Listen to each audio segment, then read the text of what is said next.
Shabbat Shalom à tous. Shabbat Shalom. Shabbat Shalom. Eh bien, nous allons continuer nos cours sur les mensonges devenus des vérités. Alors, un petit rappel de l'étude de la fois passée. C'était, le titre était « Est-ce que Jésus était un antisémite ?» Bon, on a bien vu par les écrits des évangiles que c'est faux. Et nous avons pu plonger dans le contexte de l'époque de Yeshua, où on voit, où j'ai essayé d'expliquer un peu les disputes pharisiennes. Mais pour en savoir plus, il faut lire l'étude complète des disputes pharisiennes qui se trouve sur notre site. Là, il y a une étude complète d'une bonne vingtaine de pages, très intéressante. Donc, on a vu aussi la fois passée que, eh bien, lorsque Yeshua a commencé son ministère, il y avait des rabbins pour et des rabbins contre, des juifs pour et des juifs contre Jésus, contre Yeshua. Et 2000 ans plus tard, eh bien, ça n'a pas changé. Le titre de l'étude aujourd'hui, j'ai eu un petit peu difficile à choisir parce que je voudrais parler de Yeshua, de Jésus. Et le titre de cette étude aujourd'hui, c'est « Jésus, un rabbin hors du commun ». Mais bon, j'ai eu du mal à choisir parce que je voulais mettre Jésus, un rabbin pas comme les autres. Jésus, un rabbin différent de tous les autres. Jésus, un rabbin au-dessus de tous les autres. Donc il a 4 titres. Cette étude a 4 titres. Donc Jésus, rabbin. Donc il y en a qui pourraient penser que c'est une blague, parce que, encore aujourd'hui, que ce soit dans le milieu chrétien ou dans le milieu juif, beaucoup de gens ignorent que Jésus était un rabbi, un rabbin. Pourtant, de nombreux passages dans les évangiles nous montrent que Jésus est appelé rabbi. Par exemple, Jean 3,2, Nicodème vient à Yeshua, à Jésus. Jésus et Yeshua, c'est la même personne, rassurez-vous. Donc Nicodème vient à Jésus et lui dit « Rabbi, nous savons que tu es un docteur venu de Dieu. » Alors ça c'est l'évangile de Jean, chapitre 3, verset 2. Je vous cite d'autres passages, si vous voulez noter, où Yeshua est appelé Rabbi. Jean 1, 38, Jean 1, 49, Jean 3, 2, Jean 3, 26, Jean 4, 31, Jean 6, 25, Jean 9, 2, Jean 11, 18, etc., etc. On va arrêter là parce que sinon, on va y passer 1 heure. Il y a d'autres passages nombreux aussi qui parlent de Yeshua, où il est appelé Maître. Luc 5, 5, Luc 7, 40, etc., etc. En fait, Rabbi signifie mon maître, puisque rabbin c'est un rabbin et Rabbi c'est mon maître. Donc le maître c'est celui qui enseigne. Un petit rappel aussi de Luc 6, 40. Lorsque nous avons commencé cette série d'études, j'ai bien stipulé que on avait besoin tous du même enseignement. Cet enseignement, c'est l'enseignement du Messie, c'est l'enseignement de Jésus. Pourquoi on a besoin tous du même enseignement? Parce que sinon, on se divise en des milliers de sectes différentes. Toujours en pensant que secte, ce n'est pas un mot péjoratif. Donc, rappel de Luc 6, 40, le disciple n'est pas plus que le maître. C'est Yeshua qui parle. Mais tout disciple accompli sera comme son maître. On avait vu aussi que dans Matthieu 28, Yeshua dit « Allez dans le monde entier et faites des disciples dans le monde entier, enseignez-leur ce que je vous ai prescrit, enseignez-leur ce que je vous ai enseigné, et pas autre chose. Donc, même s'il s'agit de Pierre, Paul ou Jacques, ils doivent tous enseigner ce que Jésus a enseigné. Donc, Jésus était un rabbin, hein? Il portait des tzitzit, des franges, hein? Il portait aussi les phylactères, les téphilines. Et ça, on peut le voir dans Matthieu 14, 36. Mais bon, il y a les anciennes versions de Bible qui ne stipulent pas que le vêtement de Yeshua, c'était des franges, donc des tzitzit, mais des nouvelles versions stipulent bien que ce sont des franges. Par exemple, dans la version NBS, la nouvelle Bible seconde, on le suppliait, donc on parle de Yeshua, on le suppliait de leur laisser toucher, ne serait-ce que la frange de son vêtement, et ils étaient guéris. Donc, bien que, à un moment donné, nous voyons Jésus critiquer les franges et les phylactères, c'est pas pour ça qu'il n'en portait pas. Il critiquait les franges et les phylactères de certains autres juifs chamaïens, parce qu'ils faisaient des franges beaucoup plus longues et des phylactères beaucoup plus larges, afin que tout le monde puisse les voir, hein, les apercevoir de loin.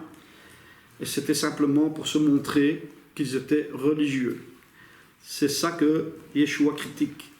Ce n'est pas le fait de porter des tzitzit ou des téphilines, puisque lui-même en portait. Donc imaginez-vous Jésus avec la boîte où se trouvent les commandements sur la tête. Alors, aujourd'hui, nous allons voir que Jésus était donc un rabbin exceptionnel. Pourquoi ? Pourquoi je dis ça ? Parce que, on va voir pourquoi. Hein ? Il a fait plusieurs choses qu'aucun autre rabbin n'a fait. Et donc, ici, nous allons voir que Jésus était un tzaddik et non un rachat, comme certains peuvent le laisser sous-entendre. Jésus était un juste et non un méchant. Jésus était un tzaddik. Alors, première chose que Jésus a fait de spécial, qu'aucun autre rabbin n'a fait, Jésus a réuni 12 disciples. Jusque-là, rien d'extraordinaire. Hein? Il n'y a rien d'extraordinaire. Tous les rabbins réunissaient des disciples. Qu'est-ce qu'il y a d'extraordinaire dans les disciples de Yeshua ? Donc, ce qui est incroyable, c'est que les 12 disciples de Yeshua représentent les 5 sectes différentes de l'époque de Yeshua.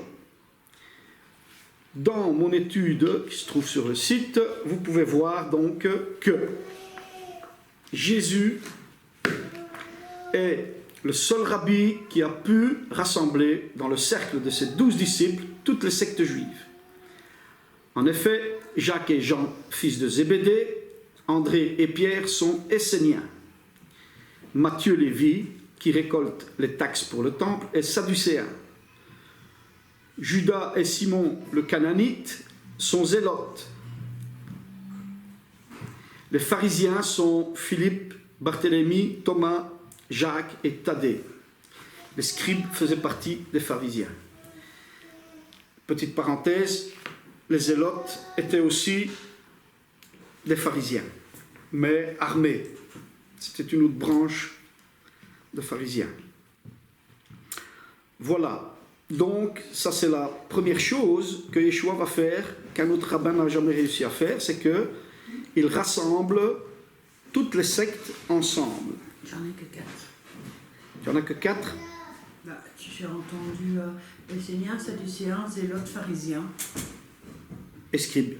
Mais les scribes, c'est des pharisiens aussi. Tu as dit scribes, c'est des pharisiens, zélotes, c'est des pharisiens. Ouais. Bon, c'est ce qu'on voit dans les évangiles. Donc, on continue. Pourquoi le fait de rassembler toutes les sectes différentes dans ses disciples, c'est quelque chose d'important? Mais il y a ici un message un peu spécial de la part de Yeshua. C'est que, sans vraiment le dire, Jésus montre qu'il peut rassembler tous les Juifs dans une seule dénomination. Et ça, c'est le but du Messie, c'est rassembler les enfants d'Israël, hein, qu'ils soient ashkénazes, qu'ils soient séfarades, qu'ils soient de n'importe quelle dénomination, Lubavitch ou Nachmanide, etc., etc. Le but du Messie, c'est de rassembler tout le monde pour servir Adonai. Ça, c'est le vrai Messie. Et ce que Jésus a fait à son époque, c'est un message silencieux, mais démonstratif en fait. Hein? Alors, deuxième chose que notre rabbi Yeshua a fait, Jésus envoie ses disciples dans le monde entier pour répandre la Torah sur toute la terre entière, mais aussi pour ramener les 10 tribus perdues. Donc, nous avons vu dans Matthieu 28, 19, Yeshua qui dit « Faites de toutes les nations des disciples ». Ça aussi, c'est quelque chose que aucun rabbin n'a fait avant lui. Envoyer des disciples sur toute la terre.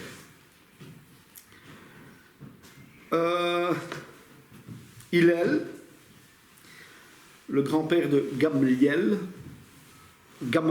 dans nos versions à nous, puisque on a le don de déformer tous les noms, mais c'est Gamaliel. Hein? Gamaliel, donc Hillel était le grand-père de Gamaliel, il a enseigné ceci: aime l'humanité et rapproche-les de la Torah. Pirkei Avot 1, 12. Donc, aime l'humanité, rapproche-les de la Torah. Donc, petit rappel aussi, Hillel était de descendance davidique, comme Yeshua.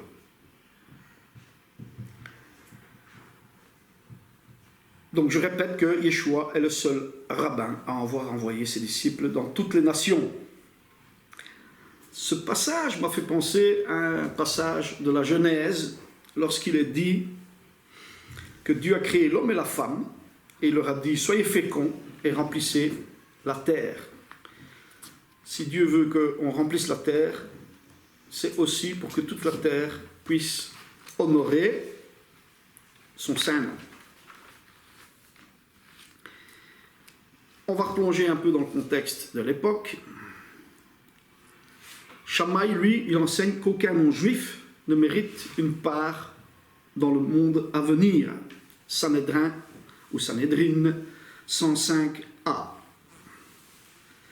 Donc, on se rappelle un peu du contexte. Il y avait 358 disputes entre Hillel et Shammai, et celle-ci faisait sûrement partie d'une de ces 358 disputes.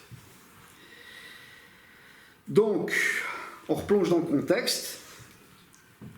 Shammai est le président du Sanhédrin durant le ministère de Yeshua, puisque, donc c'est la guéguerre, hein, puisque Hillel est décédé en l'an 10, et de l'an 10 jusqu'à l'an 30, c'est Shammai qui est président du Sanhédrin.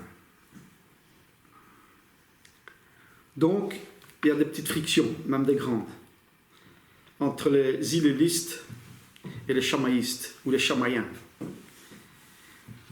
Il y a beaucoup de chamaillerie. Donc, le Talmud, traité Shabbat 17a, nous dit que le jour où Shammai a promulgué ses 18 ordonnances, ses 18 halachot, on en a parlé le cours de la fois passée, était aussi mal vu que le jour de la construction du veau d'or dans le désert. Donc les Juifs, beaucoup de Juifs, lorsque Shammai va vouloir imposer ces 18 ordonnances, eh bien ça a été très mal vu. Hein. Comme le jour de la construction du veau d'or, c'est écrit. Shammai meurt en l'an 30, mais son influence va persister jusqu'en 70, année de la destruction du temple. Alors, bien des années plus tard, la décision sera prise à Yavne par tous les sages, par le Sanhédrin, puisqu'après la destruction du temple, tous les sages pharisiens vont partir à Yavne. Et là, ça va remplacer un peu Jérusalem, puisqu'ils n'avaient plus le droit d'y mettre les pieds. Quelle est la décision qui est prise à Yavne par tous les sages? C'est que dorénavant, il faut observer la halakha d'Hillel et laisser tomber la halakha ou les halachot de Shammai. Alors pourquoi je vous raconte tout ça? Bien sûr, il y a un but derrière tout ça. C'est parce que ici aussi, on va voir que Jésus était un rabbin hors du commun. Jésus avait déjà conseillé de suivre les halachot d'Hillel un siècle avant tout le monde. Donc il avait un petit peu d'avance sur les autres sages. Hein? En effet, Jésus ne voulait pas d'une révolte armée contre Rome. C'est la raison pour laquelle il a dit à Pierre, « Remets ton épée en place, car tous ceux qui prendront l'épée périront par l'épée. » Et beaucoup de pharisiens ne voulaient pas d'une révolte armée contre Rome. D'ailleurs, c'est les pharisiens, c'est les zélotes qui ont provoqué la guerre entre Rome et les Juifs. Donc c'est en pleurant que Yeshua avait prophétisé la destruction du temple. Hein, ça on l'a vu la fois passée.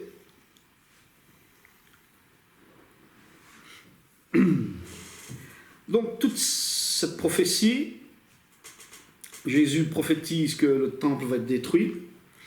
Et aussi il dit attention, lorsque Jérusalem sera, je crois que j'ai la référence ici, non j'ai oublié de la marquer, lorsque Jérusalem, c'est dans Matthieu, lorsque Jérusalem sera envahie par les armées, d'ailleurs il parle de Daniel aussi dans ce passage, dommage que je n'ai plus la référence, Matthieu 24, 15, je vais voir si c'est celle-là. Matthieu 24, 15.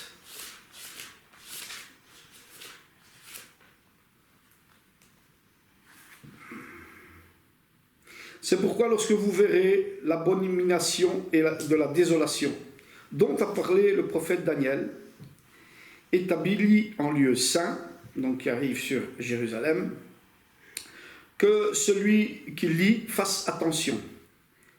Alors, que ceux qui seront en Judée fuient dans les montagnes, que celui qui sera sur le toit ne descende pas pour prendre ce qui est dans sa maison, et que celui qui sera dans les champs ne retourne pas en arrière pour prendre son manteau. Malheur aux femmes qui seront enceintes et à celles qui allaiteront en ces jours-là. Priez pour que votre fuite n'arrive pas en hiver, ni un jour de Shabbat. Donc, Yeshua précise que la prophétie de Daniel va bientôt arriver. Donc, lorsque vous verrez ça, fouillez dans les montagnes. C'est ce que des milliers de Nazaréens ont fait. Ce qui prouve bien que cette prophétie, ce n'est pas une prophétie qui a été ajoutée beaucoup d'années plus tard que lorsque ça s'est passé, puisque ce sont beaucoup de Nazaréens et presque que des Nazaréens qui ont fui parce qu'ils se sont rappelés les paroles du Maître. Et d'ailleurs, ce qui s'est passé là, c'est que ça a provoqué, je crois, c'est une des raisons du schisme entre les Juifs nazaréens, les Juifs qui croyaient en Yeshua, et il y en avait beaucoup. Ça, c'est pour le cours de la fois prochaine. C'est ça qui va créer, c'est le début du schisme entre les Juifs nazaréens et les autres Juifs, hein, et les autres pharisiens.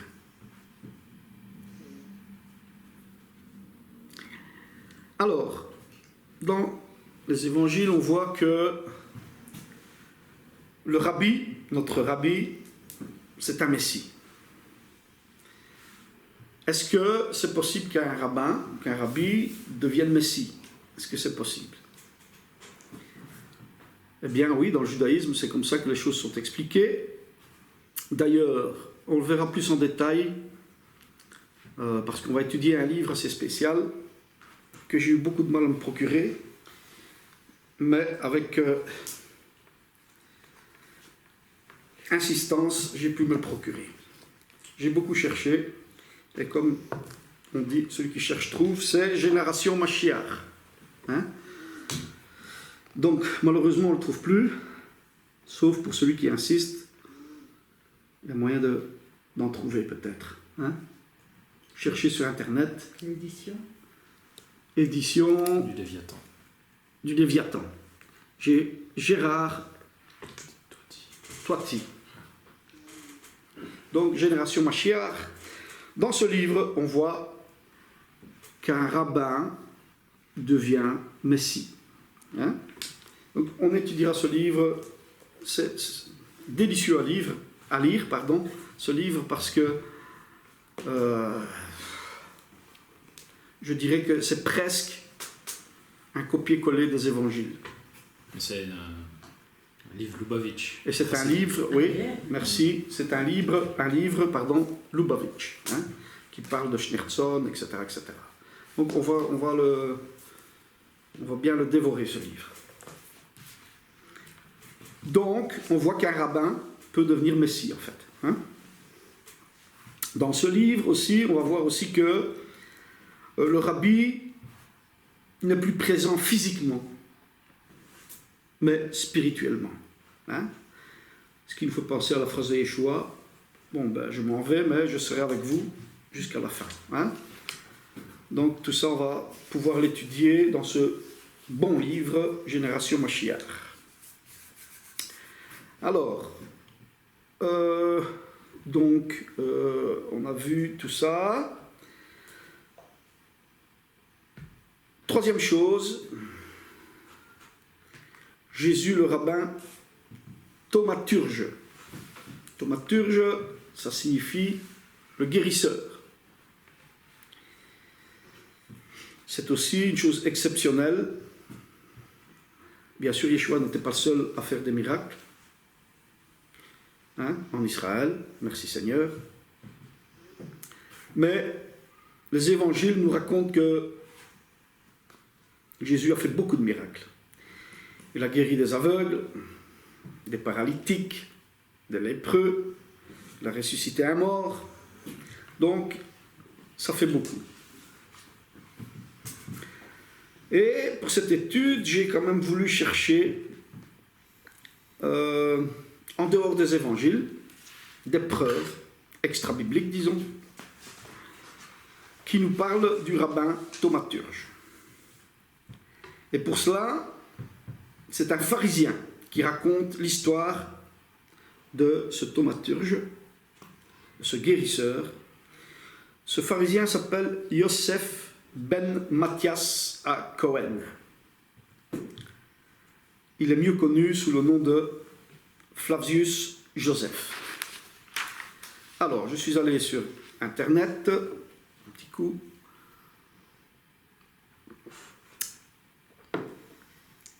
Et si vous tapez le nom Étienne Naudet, vous trouverez ses écrits. Je ne vais pas tout lire parce que c'est assez long. Mais vous verrez que c'est quand même un truc nouveau, hein, qu'il y a des nouvelles découvertes qui viennent s'ajouter aux écrits de Flavius Joseph et qui viennent prouver certaines choses. Si vous allez sur Internet, vous tapez le nom Étienne Naudet, professeur à l'école biblique de Jérusalem. Hein. Donc il va nous expliquer certaines choses. Donc, voici ce qu'il raconte, c'est que Flavius Joseph, historien juif romanisé du 1er siècle, parle à plusieurs reprises de celui qu'il appelle d'abord le thaumaturge. C'est quelques années plus tard qu'il le désigne sous le nom de Jésus en disant « Christos, c'était lui ». Étienne Naudet, en annexe de son livre « Histoire de Jésus, nécessité et limite d'une enquête », publie plusieurs textes de Joseph sur Jésus. 3 d'entre eux sont reproduits ici avec l'autorisation de l'éditeur. Je donne notamment des extraits pratiquement inconnus tiré de La guerre des Juifs de Joseph dans une édition traduite du grec en slavon. Donc, slavon, c'est quoi? C'est une langue ancienne, hein,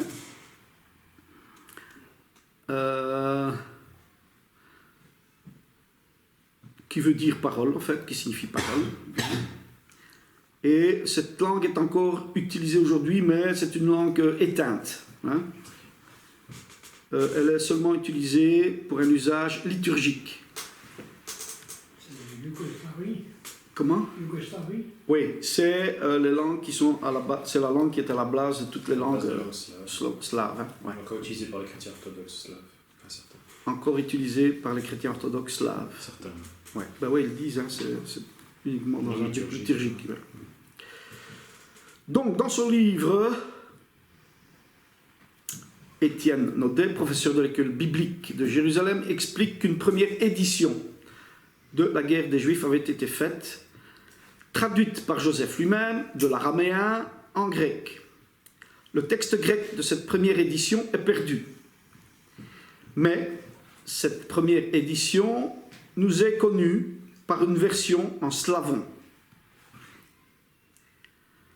Une seconde édition, qui est conservée, a été mise plus tard en grec par des secrétaires traducteurs. Ce texte est plus polissé, ça veut dire ce texte est plus censuré, bien arrangé, mais perd certains aspects de la culture juive de l'époque. Les passages concernant Jésus ont alors été supprimés. Bizarre. Bizarre. Donc, or, le texte slavon de la guerre des Juifs, bien sûr, évoque très précisément un thaumaturge qui n'est pas nommé autrement. Mais ce texte slavon se rapproche étonnamment du fameux testimonium de Jésus, qui est le texte original, que Joseph mettra plus tard dans les antiquités judaïques. Voici ce que ça raconte. Je ne vais pas tout lire, allez sur Internet et vous regardez, et vous verrez, c'est intéressant à lire. Et peut-être même si on peut trouver le livre de M. Naudet, ce serait bien. Donc, 1. Le thaumaturge. Entre deux épisodes où Pilate provoque des rébellions juives, le slavon insère une notice sur Jésus, formée d'un portrait d'ensemble suivi du récit de sa mort.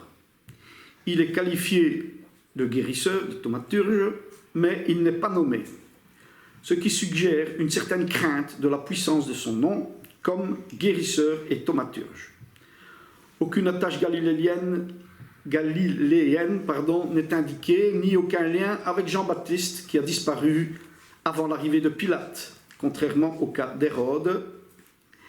Il n'y a ni titulature biblique, ni accomplissement des Écritures, mais seulement une rumeur ou du moins un vœu populaire de royauté. Donc allez voir ça, c'est intéressant. La suite, on ne va pas tout lire. Alors parut un homme, le texte en slavon. S'il est permis de l'appeler homme, sa nature et son extérieur étaient d'un homme, mais son apparence plus qu'humaine, et ses œuvres divines. Il accomplissait des miracles étonnants et puissants. Aussi ne puis-je l'appeler homme, d'autre part, en considérant comme une nature, je ne l'appellerai pas non plus ange. Il était tenté de l'appeler ange, mais il n'a pas osé. Donc, ça montre bien que Jésus était une personne assez spéciale. Donc, tout ce qu'il faisait, par une certaine force invisible, il le faisait par la parole et le commandement. Les uns disaient de lui, c'est notre premier législateur qui est ressuscité des morts et qui fait paraître beaucoup de guérisons et de preuves de son savoir. Ce premier législateur, je suppose qu'on parle ici de Moïse, hein? Donc d'autres le croyaient envoyé de Dieu, mais il s'opposait en bien des choses à la loi et n'observait pas le Shabbat selon la coutume des ancêtres. Il faut bien nuancer. parce que, selon la coutume des ancêtres, si vous vous rappelez l'épisode du lavage des mains, les pharisiens de chez Shammai viennent dire à Yeshua, tes disciples ne se lavent pas les mains selon la coutume des anciens. Or, il y avait une coutume chez Hillel et il y avait une coutume chez Shammai qui était différente pour se laver les mains. Et on a vu dans les cours précédents que guérir un malade, pour Shammai, c'était transgresser Shabbat, alors que pour Hillel, ça ne l'était pas. Donc, c'est ça qu'il faut faire attention. Cependant, ils ne faisaient rien d'impur ni aucun ouvrage manuel, mais disposaient tous seulement par la parole. Alors, et beaucoup d'entre la foule suivaient à sa suite et écoutaient ses enseignements. On croirait lire les évangiles. Et beaucoup d'âmes s'agitaient, pensant que c'était par lui que les tribus d'Israël seraient libérées des bras des Romains. Il avait coutume de se tenir de préférence devant la cité, sur le mont des Oliviers. Tout ça, c'est très juste, et ça correspond aux évangiles. C'était là qu'il dispensait les guérisons au peuple. Et auprès de lui se rassemblèrent 150 serviteurs, et d'entre le peuple un grand nombre, observant sa puissance et voyant qu'il accomplissait tout ce qu'il voulait par la parole. Voilà, vous pouvez lire la suite, c'est très intéressant, et ça correspond aux évangiles, et ce sont les écrits de Flavius Joseph. Christos, c'était lui. Donc, la deuxième partie, c'est Christos, c'était lui. Le passage qui parle de Christos, c'était lui, c'est dans le fameux Testimonium de Jésus, qui dit ceci: vers le même temps survint Jésus. Ça, c'était la version qui avait été un peu arrangée. Vers le même temps survint Jésus, habile homme, si du moins il faut le dire homme. Il était en effet faiseur de prodiges et maître de ceux qui reçoivent avec plaisir les choses anormales. Il se gagna beaucoup de Juifs et aussi beaucoup de monde hellénistique. Christos, c'était lui. Et Pilate, l'ayant condamné à la croix, selon l'indication des premiers d'entre nous, ceux qui avaient été satisfaits au début ne cessèrent pas de le servir. Il leur apparut, en effet, le troisième jour, vivant à nouveau. Les divins prophètes ayant prédit ces choses étonnantes et 10 000 autres merveilles à son sujet. Et jusqu'à présent, l'engeance des chrétiens, dénommée d'après celui-ci, n'a pas disparu. Antiquité judaïque, voilà, 18, 63, 64. Un autre passage, on voit que tous ces passages parlent de Yeshua, de Jésus, comme un être exceptionnel, spécial. Et Jésus faisait les miracles, d'ailleurs il le précise souvent, pour la gloire de Dieu, pas pour sa gloire à lui, pour la gloire de Dieu. Jésus nous enseigne à prier, il dit, demandez tout ce que vous voulez à Dieu, en mon nom, et vous le recevrez. Il n'a pas dit demandez moi et je vous donnerai. Non, il a dit demandez à Dieu et vous recevrez. Donc à la mort d'Agrippa en 44, la Judée redevint pratiquement une province romaine. Des procurateurs furent envoyés, mais les institutions judiciaires juives étaient maintenues avec plein pouvoir, contrairement à l'époque de Tibère. Le Slavon insère à ce point une notice où l'on reconnaît une esquisse de la première partie des actes des apôtres, ce qui correspond au mouvement juif des disciples du thaumaturge avant la vocation de Saul, Paul, et la visite de Pierre chez Corneille, épisode qui s'ouvre sur d'autres horizons que Joseph refusera. Si quelqu'un, c'est ce que Joseph écrit, si quelqu'un s'écartait de la lettre de la loi, le fait était révélé au docteur de la loi. On le mettait à la torture et on le chassait ou bien on l'envoyait à César. Et sous ces procurateurs apparurent de nombreux serviteurs du thaumaturge, déjà décrits, et ils disaient au peuple que leur maître était vivant, bien qu'il fût mort. Donc l'histoire de la résurrection apparaît aussi dans les écrits de Joseph. Et il vous libérera de la servitude. Et beaucoup d'entre le peuple écoutèrent leurs paroles.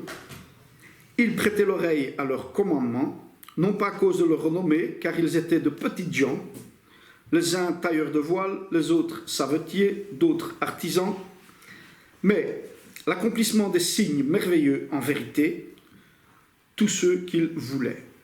Alors ces nobles procurateurs, voyant l'égarement du peuple, complotèrent avec des scribes de les saisir et de les tuer. Ça nous fait penser aux disciples, bien sûr, de Yeshua, qui vont être menés devant le Sanhédrin et qui vont être protégés, je veux dire, par Gamliel, le petit-fils d'Hillel. Donc, ils complotèrent avec les scribes de les saisir et de les tuer. Car une petite chose cesse d'être petite quand son aboutissement est une grande chose. Mais ils eurent honte et peur devant les signes. Ils disaient que la magie ne faisait pas tant de miracles. J'en ai parlé la fois passée dans mon cours, qu'il y a des miracles qu'on ne peut pas faire avec la magie. On a vu ça en étudiant la Torah avec les magiciens de Pharaon. Donc, les chefs religieux disaient la magie ne peut pas faire autant de miracles. Si ces gens n'étaient pas envoyés par la providence de Dieu, ils seraient bientôt confondus. Ça, c'est les paroles même de Gamliel. Et licence, donc, leur fut donnée de circuler à leur gré. Ensuite, importunés par eux, ils les dispersèrent, envoyant les uns à César, les autres à Antioche pour comparaître, et d'autres dans des régions lointaines. Voilà, c'est quelques passages. Peut-être qu'on peut essayer de se procurer le livre parce que ça a l'air très intéressant. Donc on voit que des preuves extra-bibliques nous montrent que Yeshua, Jésus, faisait beaucoup de miracles. Alors, est-ce qu'il y a d'autres livres en dehors de la Bible qui parlent des miracles de Yeshua? Bien sûr, le Talmud relate beaucoup de passages des évangiles, mais c'est pour ça qu'on peut voir que les évangiles sont authentiques aussi. Et j'ai acheté ce livre de Dan Yafé, le Talmud et les origines juives du christianisme. C'est aussi un livre parfait, magnifique. Dan Yafé enseigne actuellement l'histoire des relations entre le judaïsme rabbinique et le christianisme primitif à l'université Bar Ilan. Il est également rattaché au centre Paul-Albert Février. Donc c'est un Dan Yafé, docteur en lettres et en histoire des religions. Voilà. Très bon livre. Ici, on peut aussi se rendre compte, et ça, on va aussi l'étudier, c'est pour ça que je ne prends pas de passage bien spécifique maintenant, mais ici aussi, on voit que le Talmud raconte que les Juifs, après la mort de Yeshua, certains Juifs demandaient la prière à des Nazaréens, alors qu'ils savaient que ces Nazaréens allaient prier au nom de Jésus. Et ils savaient qu'ils allaient être guéris. Et enfin, on verra, il y a des histoires assez spéciales dedans, on va l'étudier ensemble aussi. Donc le Talmud aussi parle des miracles de Jésus. Alors, pour terminer, en vitesse, on voit qu'un rabbin peut devenir Messie avec le livre Génération Mashiach. Mais la chose la plus extraordinaire que ce rabbin a faite, c'est laquelle? Yeshua, Jésus, eh bien il va donner sa vie. Ça, personne d'autre l'a fait. Donc, il est livré en sacrifice pour les péchés de tous. Ésaïe 53. Bien sûr, beaucoup en regardant cette vidéo diront encore Ésaïe 53, alors qu'on sait très bien qu'Ésaïe 53, ça représente le peuple d'Israël.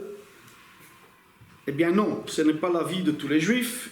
Et dans ce livre, Génération Mashiach, il nous explique bien, ici aussi, que Ésaïe 53, c'est un homme, et pas le peuple d'Israël. Et il raconte que le Messie sera d'abord révélé, ça veut dire qu'il est dévoilé, hein, puis il est caché, et puis il est de nouveau dévoilé pour révéler à l'humanité.